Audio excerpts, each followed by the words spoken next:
Merci de votre fidélité, mesdames, messieurs, bonjour et bienvenue dans votre émission Opinion.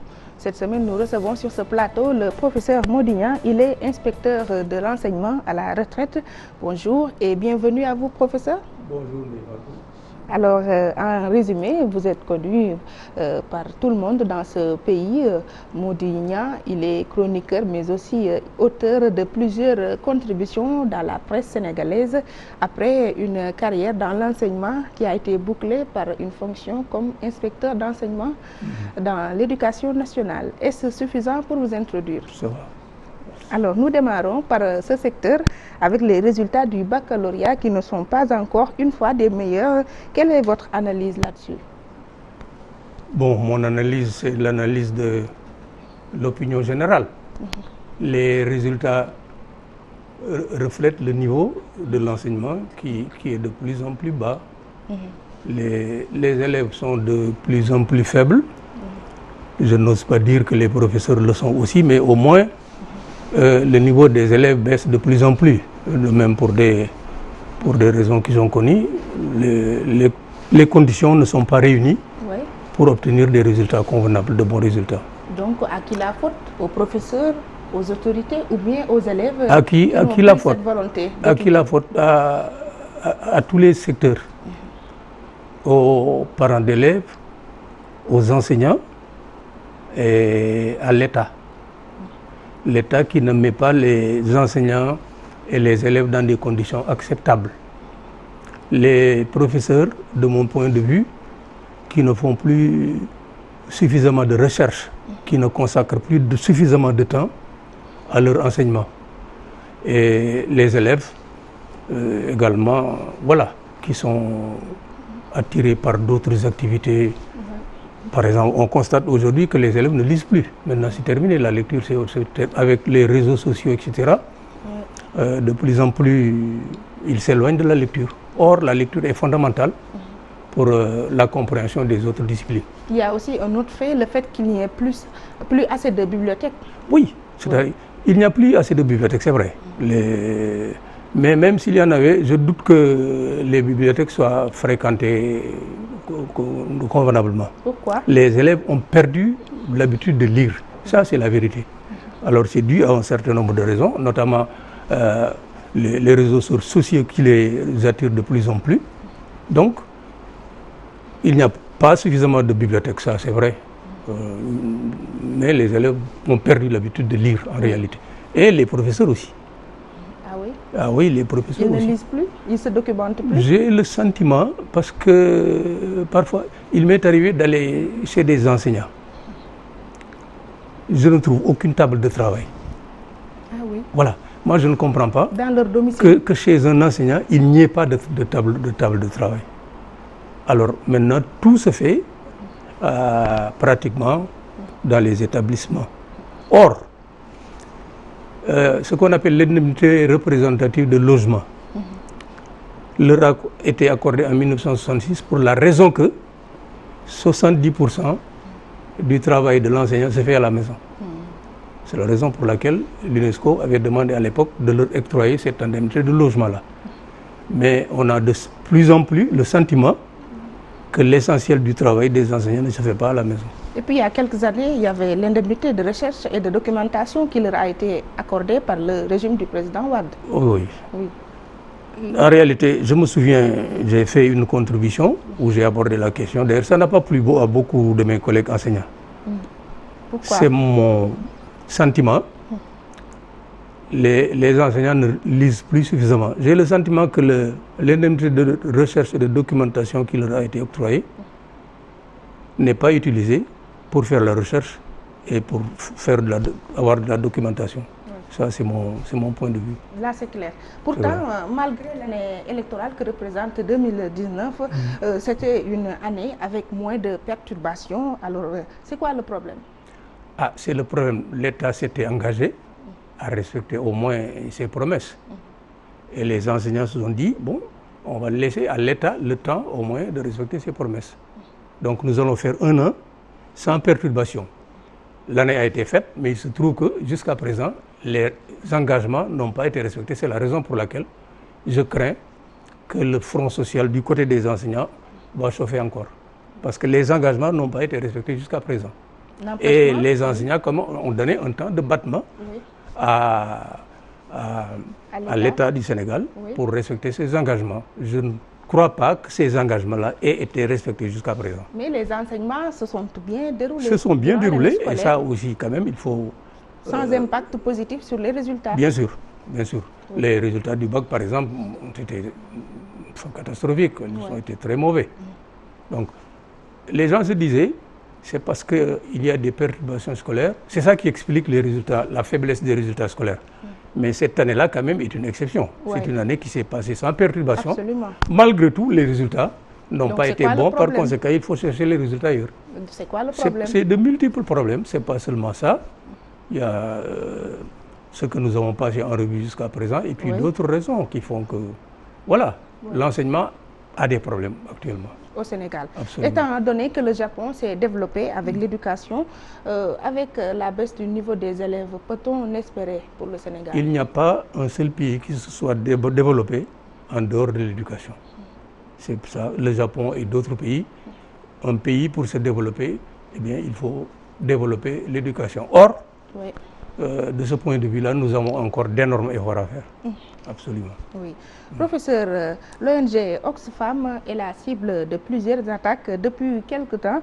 À ce propos, derrière ce tollé, est-ce que ce ne sont pas nos mœurs qui se sont dépravées?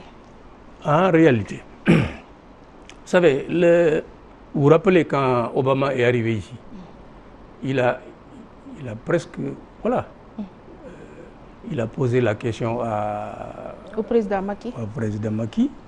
Il a presque poussé à déclarer quand même qu'au Sénégal, on tolère un peu. Et Macky a fait une réponse.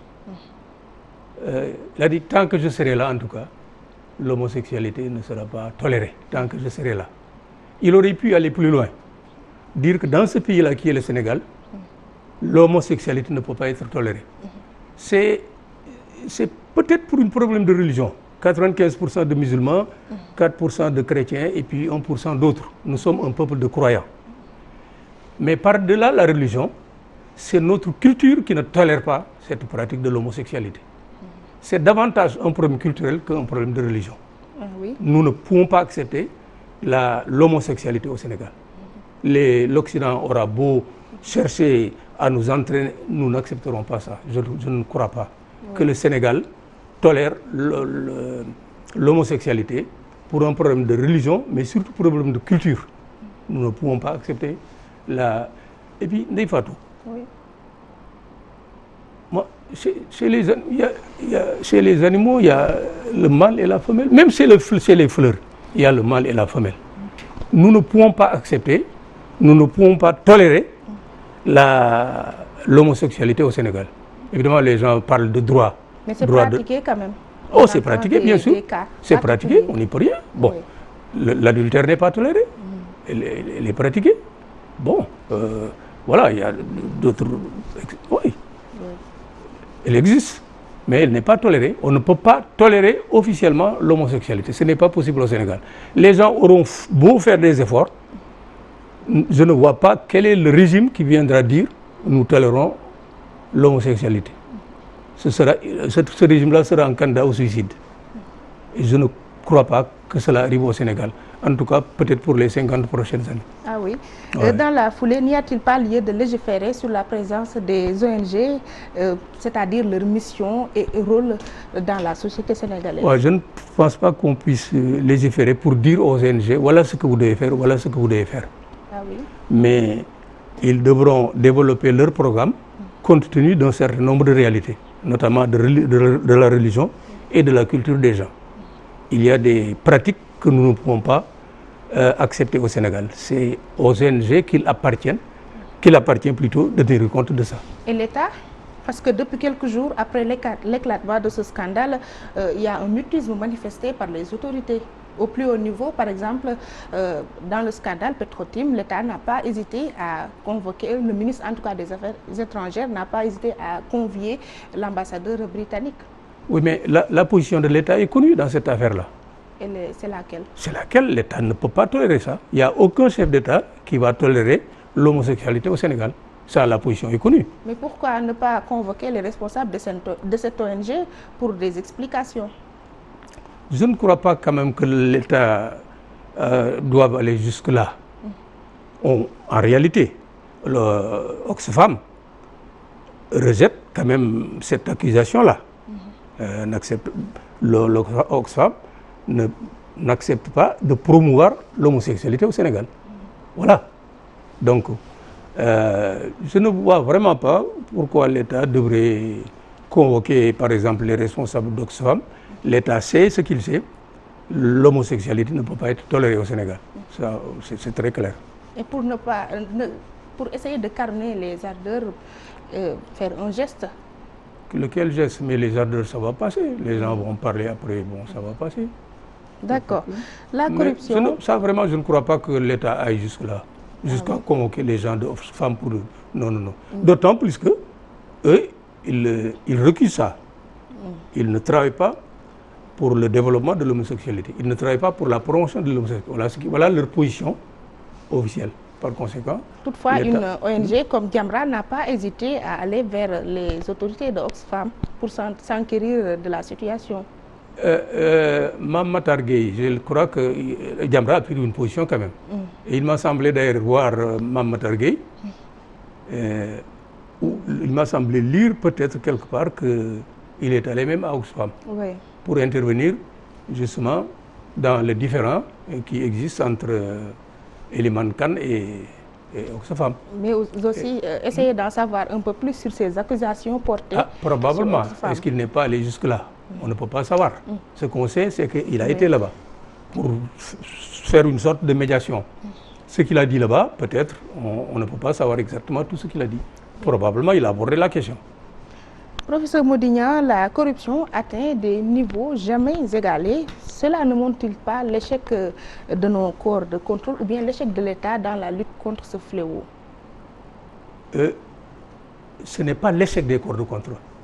Les corps de contrôle n'ont aucune responsabilité dans ce qui se passe. Pourtant, c'est la fonction publique qui a été indexée. Oui, la fonction publique, pas seulement. Les structures de l'État. Ce problème, quand le rapport de Transparency International, quand j'ai écouté la revue de presse aujourd'hui, à la une de tous les journaux, les gens n'ont que pour ce rapport. L'enquête de Afrobaromètre, oui. Mais en réalité, on n'a pas besoin de ce rapport de Transparency International pour savoir que la corruption s'est enracinée au Sénégal. Ah oui. Ça, tout le monde le sait. Je dis comme, je pense à un proverbe. On n'a vraiment pas besoin d'aller jusqu'en Mauritanie pour savoir que c'est la nuit qu'ils prennent leur dîner. Comme le Wolof dit,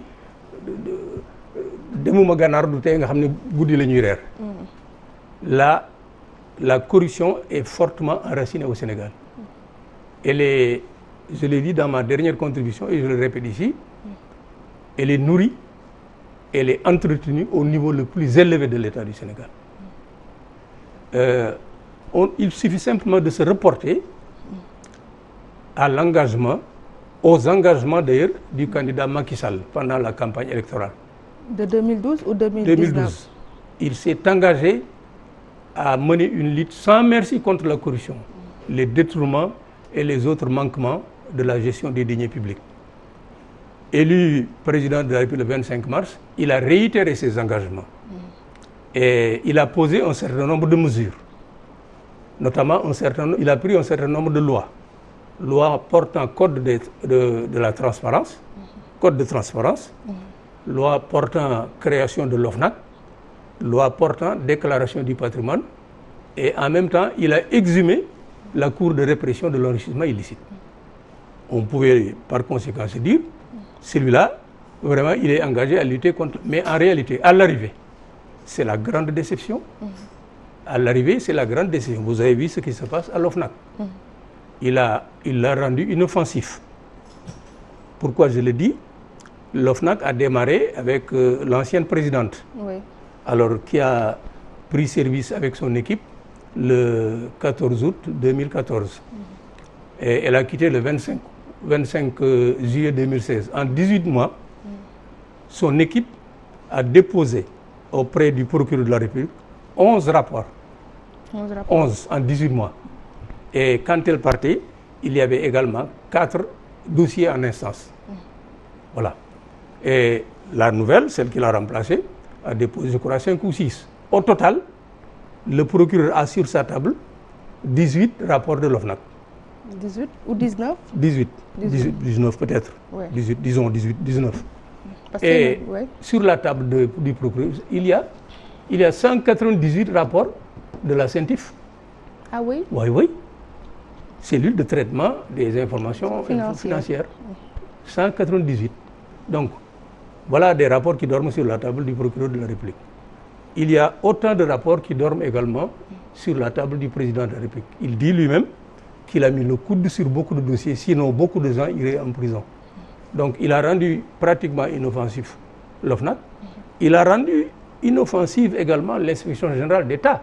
Les gens, parfois, en veulent à tort aux inspecteurs généraux d'État. Ils n'ont rien fait. Pourtant, ils ne réagissent pas. Non, ils n'ont pas à réagir. Ils sont accusés à tort ou à raison. Ils n'ont pas à réagir. Leur statut ne leur permet pas de réagir. Ils sont logés à la présidence de la République, sous la tutelle du président de la République. C'est le président de la République qui signe ou qui fait signer un ordre de mission pour leur dire allez enquêter dans tel service. L'inspection générale d'État va enquêter. Au bout d'un certain nombre de temps, l'inspection dépose entre les mains du président de la République son rapport. C'est là que s'arrête son travail. Les inspecteurs généraux d'État n'ont rien à faire et n'ont rien à se reprocher. Et j'ai le sentiment d'ailleurs que ces inspecteurs généraux doivent être mal à l'aise. En quoi? Je le dis, c'est quand même les plus hauts fonctionnaires, jusqu'à preuve du contraire de l'État. Ouais. C'est les plus hauts fonctionnaires.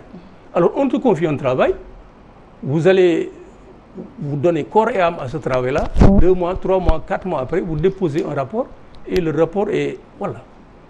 Donc c'est pas agréable. Et rangé aux oubliettes. Aux oubliettes. Et c'est même pas agréable aussi d'entendre dire que ce fameux rapport de l'IGE n'a pas été transmis au président de la République. Je suis persuadé, enfin, je le dis avec réserve, mais ils doivent être mal à l'aise. Je l'ai dit d'ailleurs dans ma contribution. Aussi bien le vérificateur général que les 2 inspecteurs qui ont accompli la mission, que les autres inspecteurs d'ailleurs du corps, ils ne doivent pas être à l'aise. Ah oui. Est-ce que donc c'est pas l'échec de que les gens laissent les inspecteurs généraux, ils n'ont rien à faire.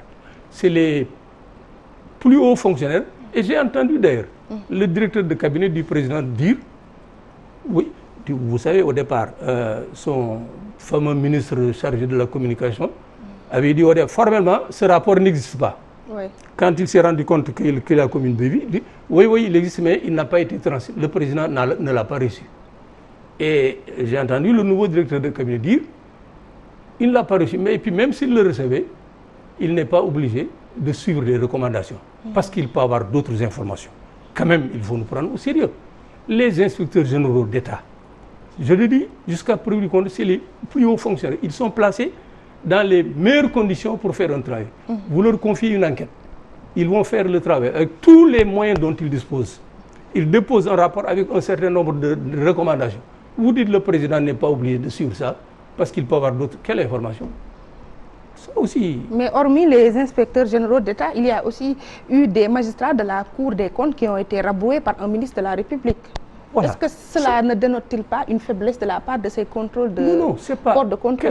Qu'est-ce qu'ils peuvent faire? Vous vous rappelez, le président de la République, c'est lui-même qui a présenté ses excuses. Je vous assure, à la place du ministre. Cela veut dire tout ça. Cela veut dire que nos autorités ne luttent pas contre la corruption. Ils l'entretiennent. Je le dis en toute sincérité. Le président de la République entretient la corruption. Pourquoi? Parce que dans un pays où des sanctions n'existent pas, mais les gens font ce qu'ils veulent, en étant sûrs qu'ils ne risquent aucune sanction. Je peux donner des exemples. Lesquels? Vous avez les 18 rapports que l'OFNAC a déposés entre les mains du procureur de la République. Les nombreux rapports qui dorment sur la table du président de la République. Mais c'est extraordinaire.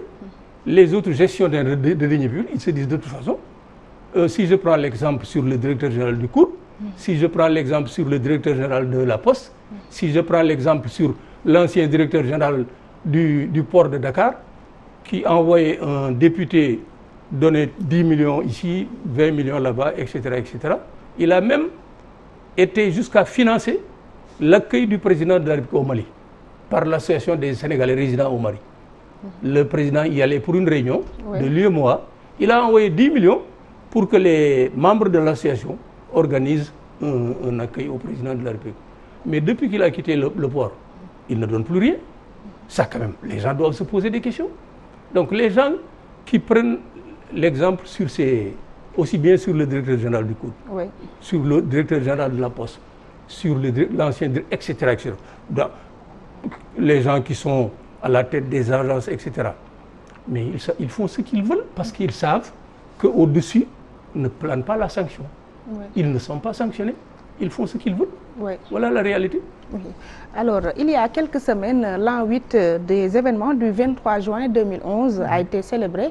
En tant qu'acteur ou bien témoin de ces événements, n'avez-vous pas envie de dire tout ça pour ça, quelques années après? Tout ça pour ça, le 23 juin, que les gens fêtent l'anniversaire. On a fêté l'anniversaire 8 ans après, mais apparemment, les choses sont au plus beau fixe, surtout au plan démocratique. En réalité, le 23 juin, il y avait une raison fondamentale. C'était le fameux projet de loi de Wade, etc. C'était contre ça que les gens se sont, se sont élevés. Donc, fondamentalement, c'était ça. Là, quand même, c'est dépassé.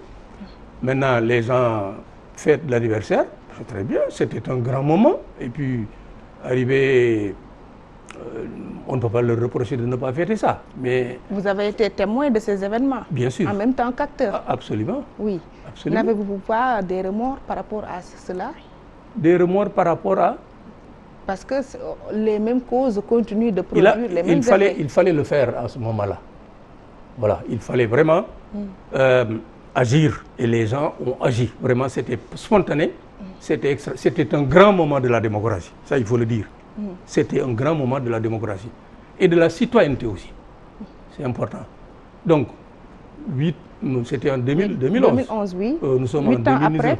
8 ans après, on peut dire que la démocratie n'a pas fait de grands progrès, en réalité. Ça, quand même, si on en juge par la gouvernance de Macky Sall, la démocratie n'a pas fait de grands progrès.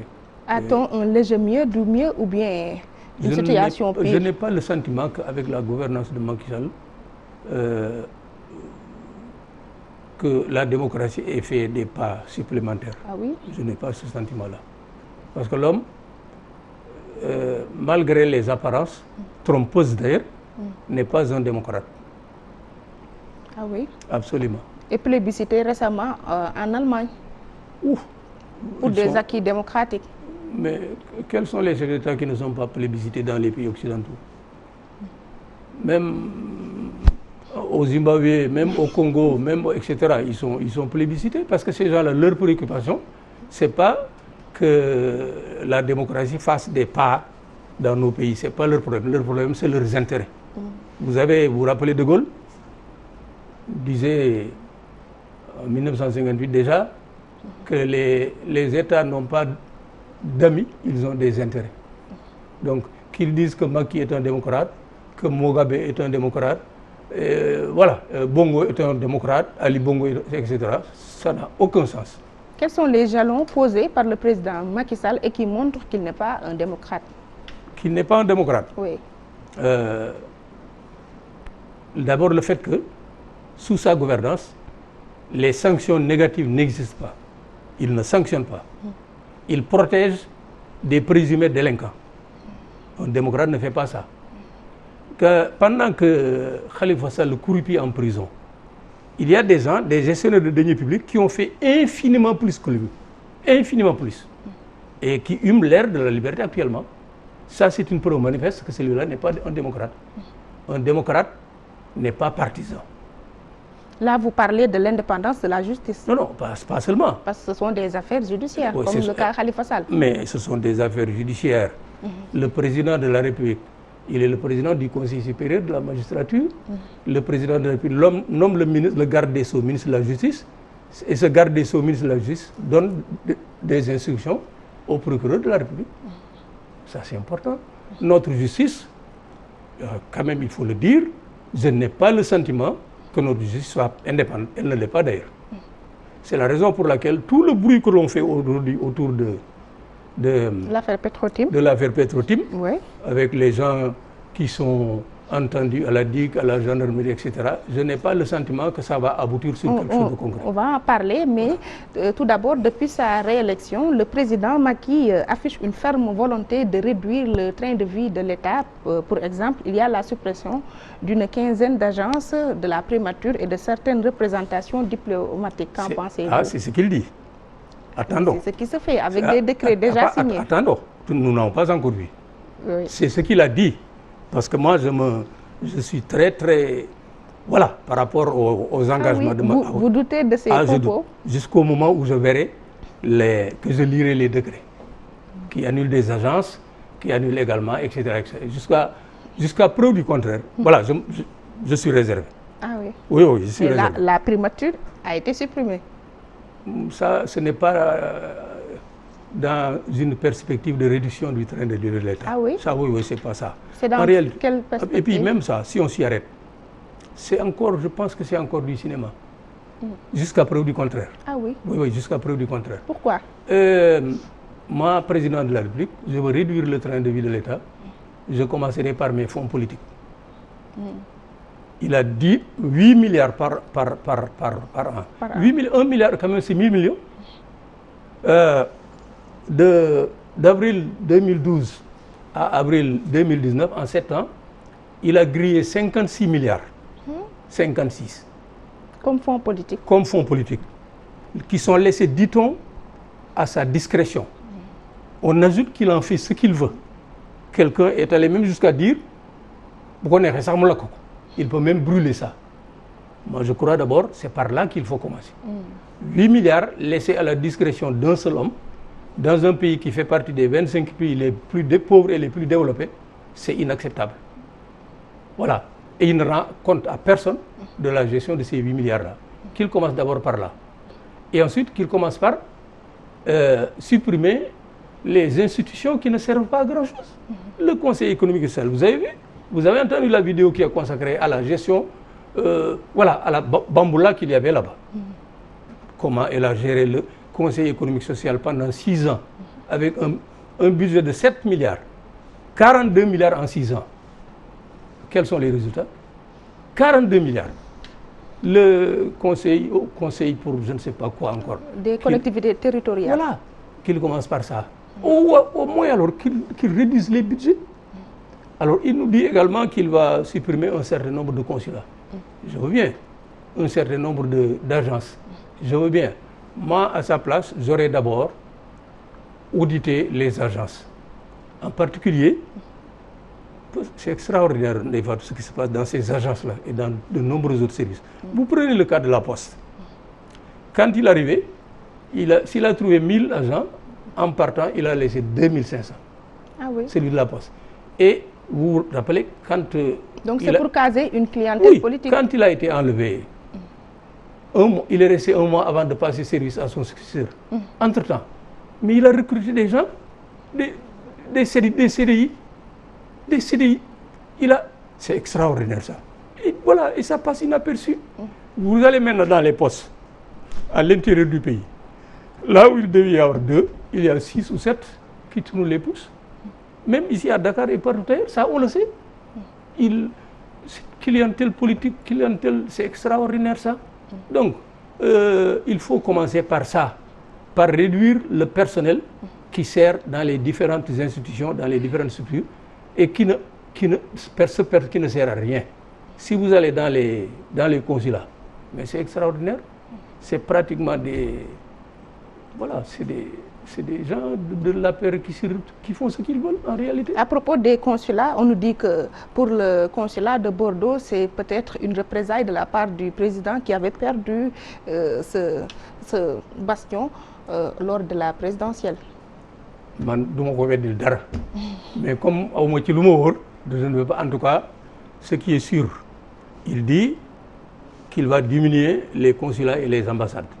On l'attend au tournant, qu'il va diminuer on a parlé même de 15. Même s'il diminue 15, ce n'est pas suffisant. Il y a des agents qui n'ont aucun sens. où tu nommes des directeurs qui ont des salaires mensuels de 5 millions, indemnités de logement, etc., qui recrutent leurs fils, leurs neveux. C'est extraordinaire ça. S'ils tenaient vraiment à réduire le train de vie de l'État, il a de la matière. Oui. Il a de la matière. Maintenant, on l'attend. Moi, je l'attends à l'arrivée. Peut-être que c'est une application de la gouvernance sobre et vertueuse qu'il est en train d'entamer. 7 ans après. 7 ans après. Mieux vaut tard que jamais. J'ai le sentiment qu'il ne nous prend pas au sérieux. C'est mon sentiment. Parfois, non, c'est terrible quoi.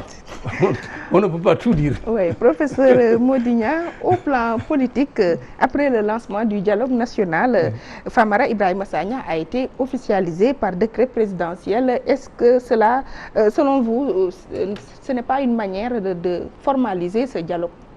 D'abord, ce dialogue, quand l'idée a été lancée, j'ai fait une contribution pour dire dialogue national. Quel dialogue? Pour moi, je le dis en tout ça n'a aucun sens. Parce que quand vous voyez les termes de référence, vous retrouvez exactement les termes de référence des assises nationales. Pratiquement à peu près les mêmes. Je peux vous dire que, jusqu'à preuve du contraire, ils ne feront pas un meilleur travail que celui des assises nationales. Ils ne peuvent pas le faire, absolument. Les contextes ont quand même changé. Je n'ai pas le sentiment, on réinvente la roue, pour rien. Vraiment. Mais les paramètres ne sont pas les mêmes. Oh, les paramètres ne sont pas les mêmes parce que le contexte a changé. Oui. Mais en réalité, si on veut parler d'économie, si on veut parler de politique, si on veut parler de social, etc., les assises nationales ont fait un travail extraordinaire, reconnu d'ailleurs par tout le monde. Et il s'était engagé, lui, à en appliquer formellement les conclusions s'il était élu. En tout cas, si on lui apportait notre soutien. Moi, j'étais là parce que j'étais membre du directeur national. Il est venu devant le comité national de pilotage. Il a fait le même engagement formel qu'il appliquerait les assises nationales parce qu'on ne peut pas faire mieux. C'est lui-même qui l'a dit. Une fois au pouvoir, il reste 3 ans après. Ensuite, il nomme une commission, la commission Amadou Mahtar Mbow, qui a fait un excellent travail. La commission nationale de réforme des eaux, qui a déposé son rapport. Il n'a même pas attendu le lendemain. Il a dit, voilà, moi j'en prendrai ce que je juge bon. Voilà ce qu'il a dit. Ouais. Donc, les gens sont en train de travailler. On nous dit qu'il s'est engagé à en appliquer les conclusions. Mais il nous l'avait dit. Il ne l'a pas fait. Il nous avait dit qu'il réduirait son mandat de 7 à 5 ans. Il ne l'a pas fait.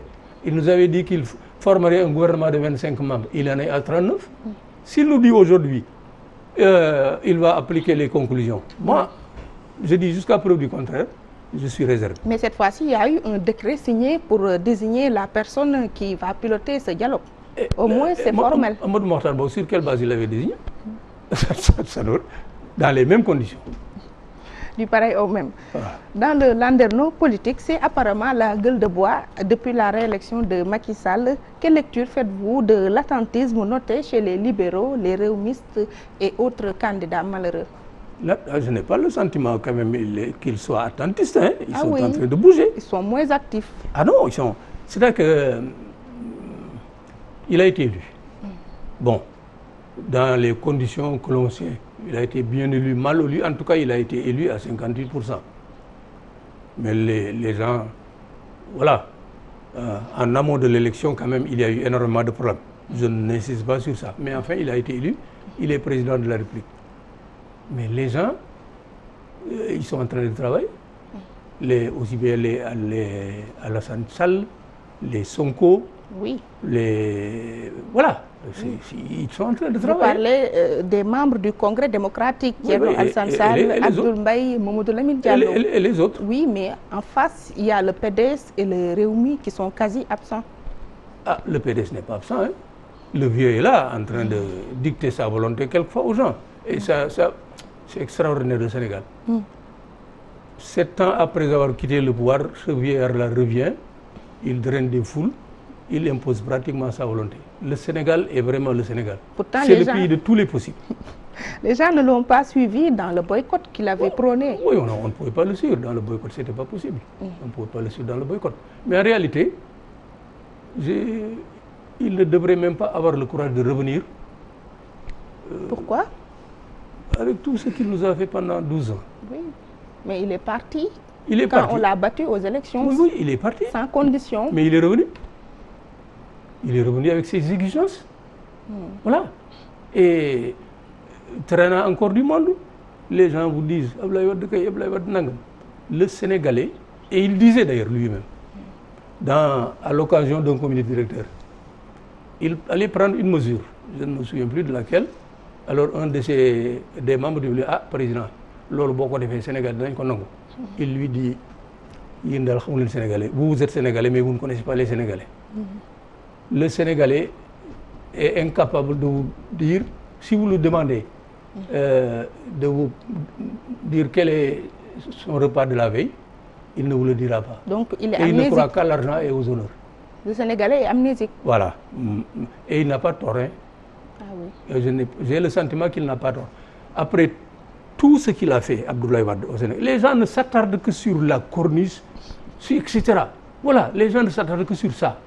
Mais je vous assure qu'Abdoulaye Wade, ce qu'il a fait, si nous étions dans une grande démocratie, dans un autre pays que le Sénégal, avec une justice indépendante, même relativement, avec des citoyens conscients de leurs responsabilités, et je vous assure qu'il irait en prison.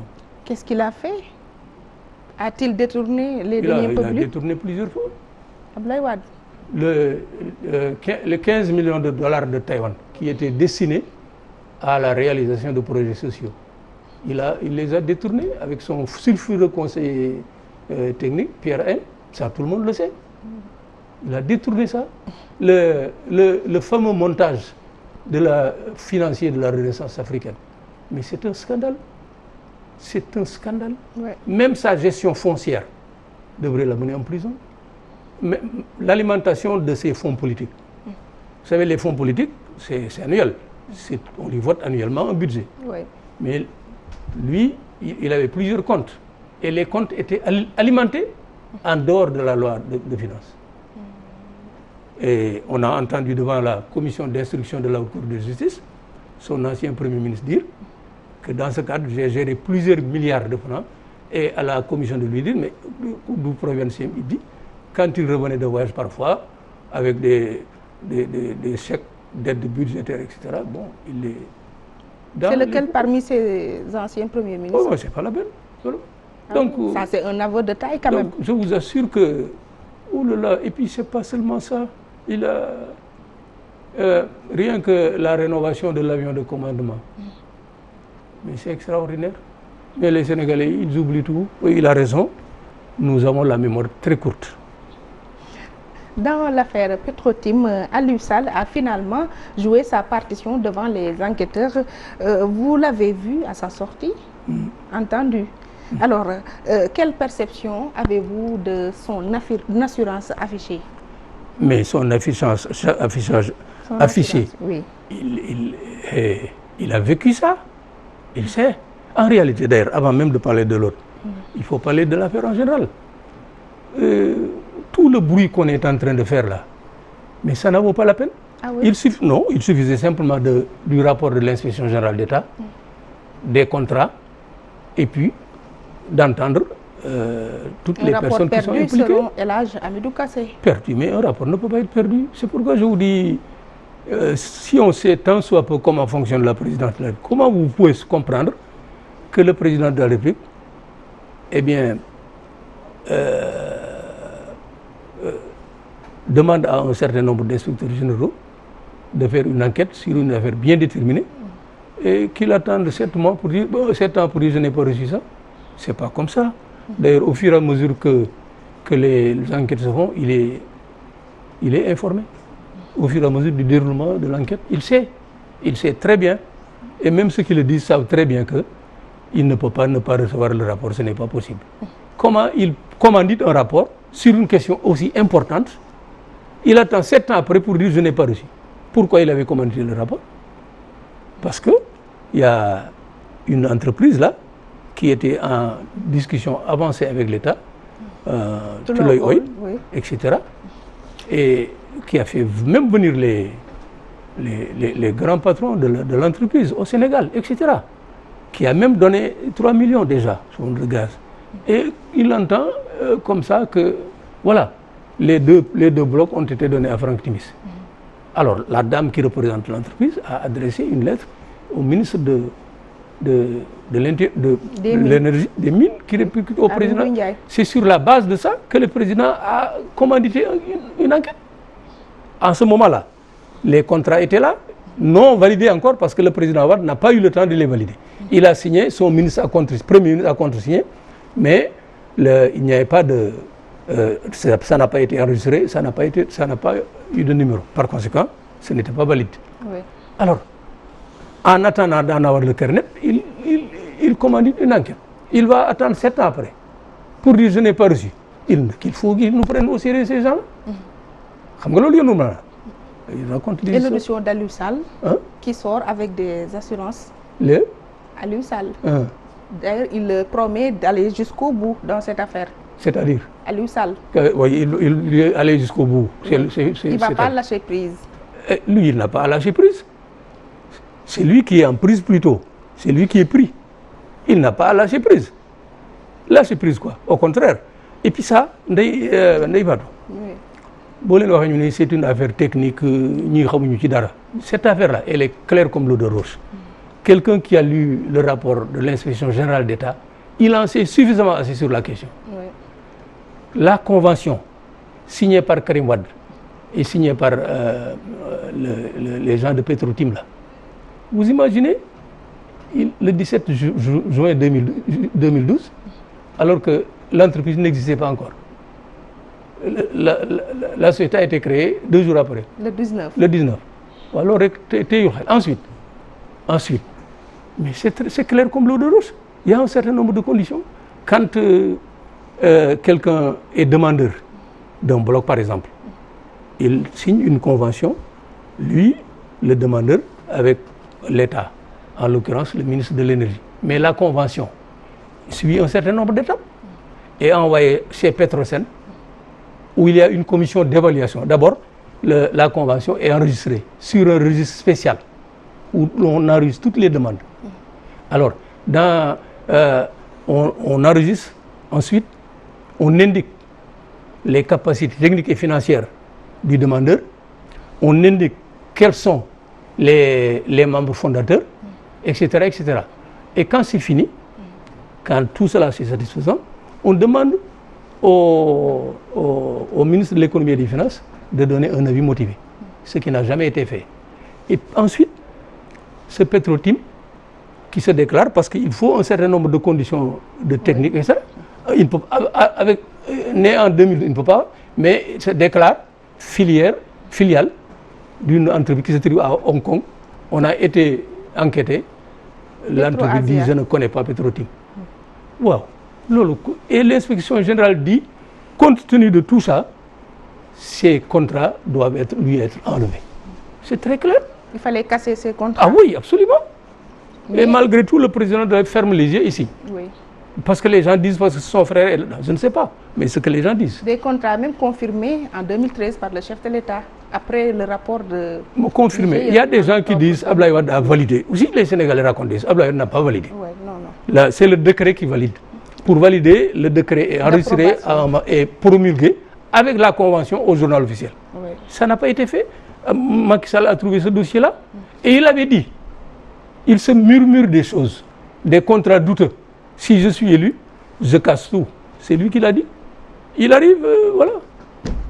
Il signe le décret d'approbation. Voilà. Oui. Alors tout en sachant que ce contrat-là, c'est un contrat qui viole de bout en bout le code pétrolier. Ça, c'est connu. Ça, au moins tout le monde est d'accord. Ce contrat viole le code pénal de bout en bout. Oui. Pensez-vous qu'Aliou Sall sortira nickel après cette enquête?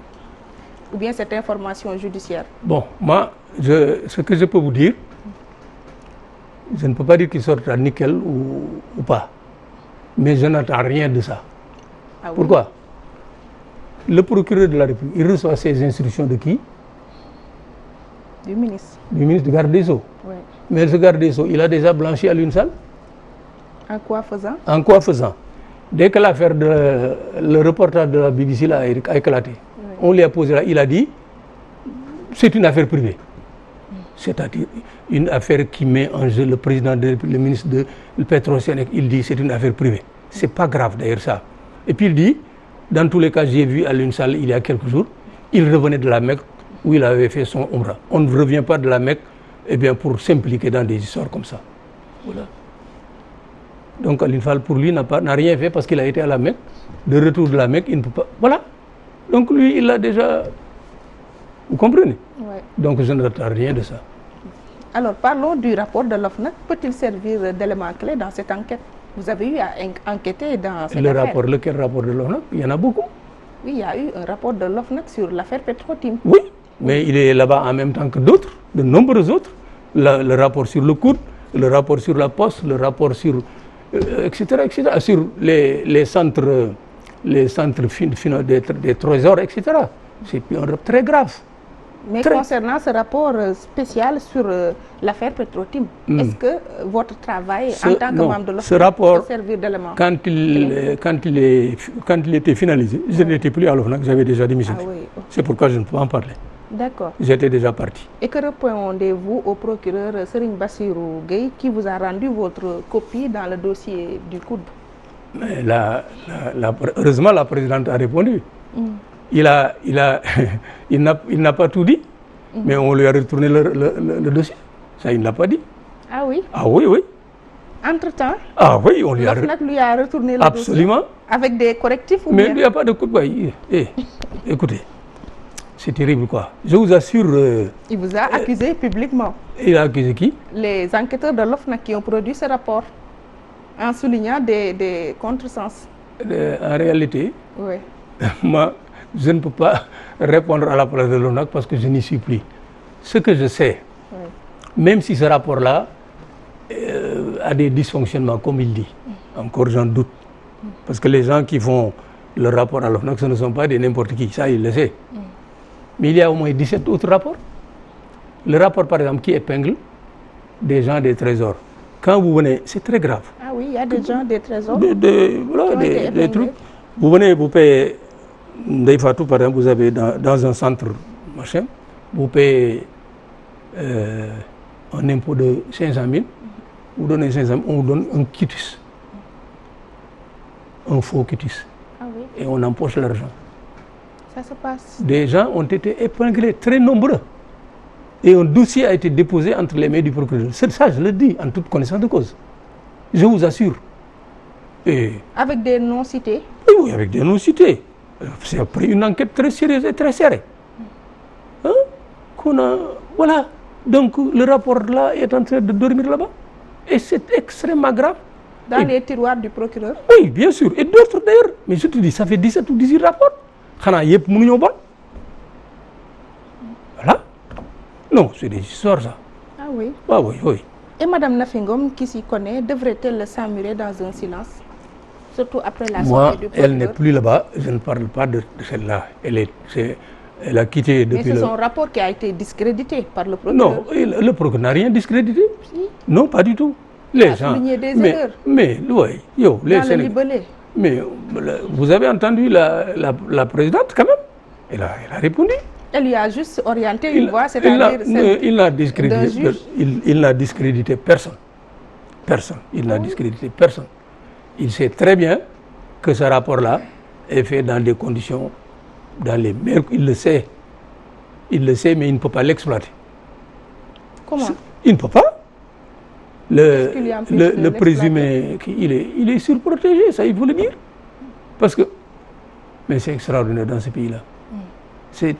Vous imaginez, on dresse un dossier contre quelqu'un, même s'il y a des dysfonctionnements, mais on ne le bombarde pas, ministre, avant que le dossier ne soit pas traité.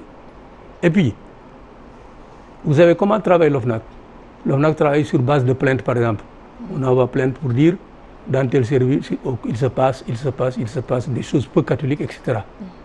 La présidente prend un ordre de mission, donne à des missionnaires, des enquêteurs qui vont enquêter sur procès verbal. C'est sur procès verbal. Et dans le procès verbal déjà, il y a les questions écrites. Avez-vous, etc. Point.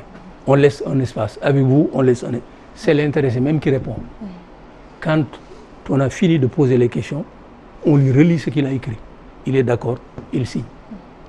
Et les documents, etc., justificatifs sont joints à ce dossier-là. C'est ça qu'on donne au procureur de la République. Oui. Alors, quand on a fini, quand la mission a terminé, la mission s'est rendue compte qu'il y a des choses beaucoup plus graves que les choses qui ont été dénoncées. La présidente a été dit non, terminez votre travail, après on va faire un second ordre. Un second ordre de mission a été fait, je vous assure. Alors, quand là-bas on a compris que les carottes allaient être cuites, oui. Finalement, il a même refusé parfois de déférer devant la commission. Parfois même, la commission a été obligée de s'attacher les séries d'un huissier. Ça, les gens ne le savent pas. Ah oui? Ah oui, oui. Donc, il a fait preuve de mauvaise foi. Pas mauvaise foi, je ne le dis pas. Mais parfois, il disait même à ses agents de ne pas déférer à la convocation, etc. Alors, et à ce moment-là que les carottes commençaient à être cuites, que, voilà. Entre-temps, le décret du président est tombé pour mettre fin à... Voilà. Et celui-là, on le bombarde, ministre de Nangam Nangam, etc. Le procureur n'a discrédité personne. Je ne dirais pas que lui-même s'est discrédité parce que c'est le procureur, mais en tout cas, il n'a discrédité personne et il le sait. Vous ne vous sentez pas visé dans ces propos? Non, moi je n'étais pas là-bas. Oui. J'étais parti. Quelques mois après sa réélection, jusqu'à présent, le président n'a pas encore fait sa déclaration de patrimoine. J'ai écouté d'ailleurs une de ses déclarations hier, oui. Où il disait que maintenant les gens font leur déclaration de patrimoine, etc. Parce qu'on ne peut pas rentrer avec 500 francs et sortir avec 5000, etc., etc. Voilà. Les gens vont faire leur déclaration de patrimoine. Vous vous rappelez, en 2014 d'ailleurs, il avait menacé tous les gens qui sont soumis à la déclaration de, etc. Lui, il a terminé son mandat. Il devait d'abord faire sa déclaration, qu'on doit faire le point. En entrant, il avait 1 milliard. En sortant, combien il a? Ah, il y a quoi de Donc, voilà. Jusqu'à présent que... Non, il ne fera rien. Il ne peut pas faire sa déclaration de patrimoine. Oui. Jusqu'à preuve du contraire, on est en juillet. Oui. Ça fait 6-7 mois. Peut-être d'ici la fin de l'année. Ah, pourquoi attendre la fin de l'année? On dit le président réélu présente sa déclaration de patrimoine. Il doit le faire. Les gens ont le droit de savoir, oui. Mais on ne saura jamais. Alors, on est dimanche, dans peut-être 1 heure ou bien dans quelques minutes, le Sénégal affrontera la Tunisie pour les demi-finales de la CAN 2019. Pensez-vous que cette fois-ci, ce sera la bonne pour nos Lions? Ça peut être la bonne, mais à condition qu'on y mette le prix. C'est-à-dire? Il faut que les gens s'engagent. Il faut qu'ils se battent. Parce que ce ne sera pas évident, hein. Les Tunisiens, là, voilà. Et puis si on considère le passé, ils nous ont battus, voilà. Souvent, ils nous ont battus, les Tunisiens. Ils nous ont battus souvent? Souvent. Ils nous ont... En tout cas, nous enregistrons plus de défaites que de victoires. Devant la Tunisie. Donc, on ne part pas favori. Non, enfin, c'est-à-dire que les problèmes de favori, là, moi, je pense que le favori, c'est sur le terrain qu'il se désigne. C'est sur le terrain. Nous avons des éléments qui sont très bons. Nous avons une bonne équipe. Oui. Mais il faut qu'ils se donnent corps et âme à ça. Il faut vraiment qu'ils se battent. En tout cas, on va croiser les doigts pour nos Lions et puis bonne chance. En tout cas, on leur souhaite bonne chance. Moi, je leur souhaite vraiment bonne chance, qu'au moins pour cette fois-ci, ils nous rapportent là. Mais auparavant, il faut qu'ils battent d'abord la Tunisie. Parce que on est en demi-finale. Oui. Alors, il faut d'abord ça. C'est une première étape. Il faut franchir ce cap avant d'aller en finale. Avant d'aller en finale. En tout cas, on en a les moyens. L'équipe peut remporter la Coupe d'Afrique, mais à condition que tous les membres vraiment s'engagent et y mettent tous les moyens qu'il faut. Monsieur Modignan, professeur, on vous remercie. Je rappelle que l'on s'entretenait avec vous dans l'émission Opinion sur Walfadjri. Merci. Je vous remercie également de m'avoir invité et de m'avoir permis de m'exprimer sur un certain nombre de points. Ce fut un plaisir pour nous, Merci. en tout cas, de vous recevoir. Merci à nos auditeurs et téléspectateurs qui nous ont prêté attention. Grand merci à toute la réalisation. Serigne Aliou Keita, Ousseynou Sall, Oustaz Hassan Diouf. Excellente semaine à vous. Rendez-vous la semaine prochaine, Inch'Allah.